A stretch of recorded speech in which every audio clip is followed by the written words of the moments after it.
Hello friends! ఈ కథ మీకోసంలో ఈరోజు మనం చూడబోయే కథ తాతయ్య గది.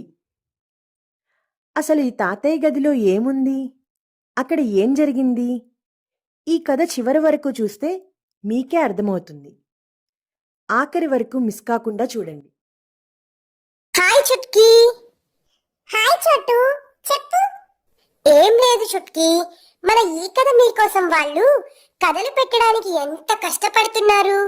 కథలు చెప్తున్నారు, ఎడిటింగ్ చేస్తున్నారు, మంచి మంచి కంటెంట్ ఇస్తున్నారు, ఇంకా మోటివేషనల్ కోట్స్ కూడా పెడుతున్నారు. అవును చోటు, మరి సబ్స్క్రైబర్స్ ఎందుకు చుట్కీ ఇంత తక్కువ ఉన్నారు వీళ్ళకి? ఫ్రెండ్స్, మరి మీరు కూడా వీళ్ళకి సపోర్ట్ చేయండి. లైక్ చేయండి, షేర్ చేయండి, కామెంట్ చేయండి, సబ్స్క్రైబ్ చేయండి, మర్చిపోకుండా బెల్లును కూడా క్లిక్ చేయండి. సరేనా చుట్కీ, ఇక మనం వెళ్దామా? ఒక ఊరిలో రాజు, చిన్ని అనే ఇద్దరు అన్నా చెల్లెళ్ళున్నారు. రాజు చాలా అల్లరి పిల్లాడు. వాడికి భయం అనేది అస్సలు తెలీదు. అది వేసవికాలం. ఆ వేసవికాలం ఎండల తీవ్రత మరీ ఎక్కువగా ఉండటం వల్ల స్కూల్స్కి వేసవి సెలవులు త్వరగా ఇచ్చేశారు. త్వరగా సెలవులు ఇవ్వడం వల్ల రాజు, చిన్ని వాళ్ళ అమ్మమ్మ వాళ్ళ ఇంటికి వెళ్ళారు. అక్కడ వాళ్ళ దినచర్య అమ్మమ్మ చేతి పిండి వంటలు తినడం, ఆడుకోవడం, తాతయ్య చెప్పే కథలు కబుర్లు వినడం. ఇట్లా 3-4 రోజులు గడిచిపోయాయి.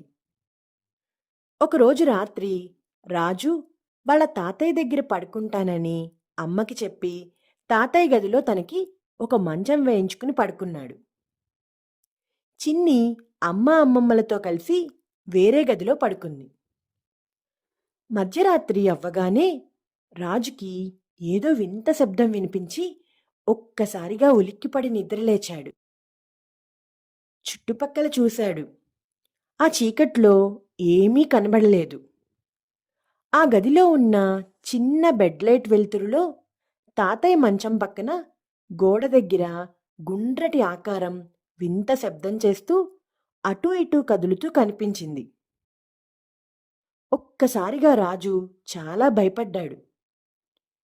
తాతయ్యని లేపుదామనుకుంటే ఆ గుండ్రటి ఆకారం వచ్చి తనని పట్టుకుంటుందేమో అని భయపడ్డాడు.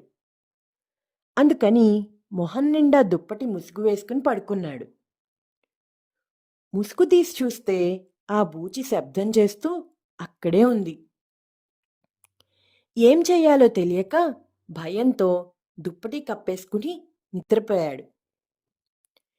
ఇలా 2 రోజులు అదే భయంతో ఆ గదిలో పడుకున్నాడు. 2 రోజుల తర్వాత రాజు వాళ్ళమ్మ వాడి మొహంలో భయాన్ని, నీరసాన్ని గమనించింది. ఏమిటి రాజు, రాత్రి సరిగ్గా నిద్రపోవటం లేదా అని అడిగింది. వెంటనే రాజు ఏడుస్తూ, అమ్మా, ఇక్కడ తాతయ్య గదిలో బూచి ఉంది అని చెప్పాడు. అమ్మ రాజు మాటలు విని, రాత్రిపూట టీవీ చూసి పడుకుంటే ఇట్లాంటి కలలే వస్తాయి. అది కలే అయ్యి ఉంటుంది. ఏమీ కాదులే అన్నది అమ్మ. అమ్మ చెప్పిన మాటలు రాజు అనుమానాన్ని పోగొట్టలేదు. వాడికి ఆ బూచి గుర్తుకొస్తూనే ఉంది. సాయంకాలం అమ్మమ్మ స్నాక్స్ చేసి రాజు, చిన్నిలని తినడానికి పిలిచింది. వంటింటి పక్కనే ఉన్న తాతయ్య గదిని భయం భయంగా చూస్తూ వస్తున్న రాజును చూసింది అమ్మమ్మ. వాడిని చూడగానే అమ్మమ్మకి అనుమానం వచ్చి ఏమిటి విషయం అని అడిగింది. జరిగిందంతా చెప్పాడు రాజు. అమ్మమ్మ వెంటనే ఆ బూచి చూడడానికి ఎట్లా ఉంటుంది అని అడిగింది. రాజు ఒక్కసారిగా వాళ్ళమ్మమ్మని గట్టిగా పట్టుకొని అది గుండ్రంగా వింతగా అరుస్తోంది. అమ్మమ్మ, నాకు చాలా భయం వేస్తోంది అని చెప్పాడు. అమ్మమ్మ రాజుతో, సరే కన్నయ్య, ఈరోజు రాత్రి నేను ఆ బూచిని పట్టుకొని బయటకు పంపిస్తాను అని మాటిచ్చింది. రాత్రి భోజనాలవ్వగానే తాతయ్య తన గదిలో పడుకున్నాడు. రాజు తనతో పాటు అమ్మమ్మని తీసుకుని గదిలోకి వచ్చాడు. అమ్మమ్మ, ఎక్కడ్రా, బూచి చూపించు నాకు అని అంది. రాజు గోడవైపు చూపించి, అదుగో అదే బూచి అన్నాడు. అది శబ్దం చేస్తోంది, విను అని భయంతో అమ్మమ్మని గట్టిగా పట్టుకున్నాడు.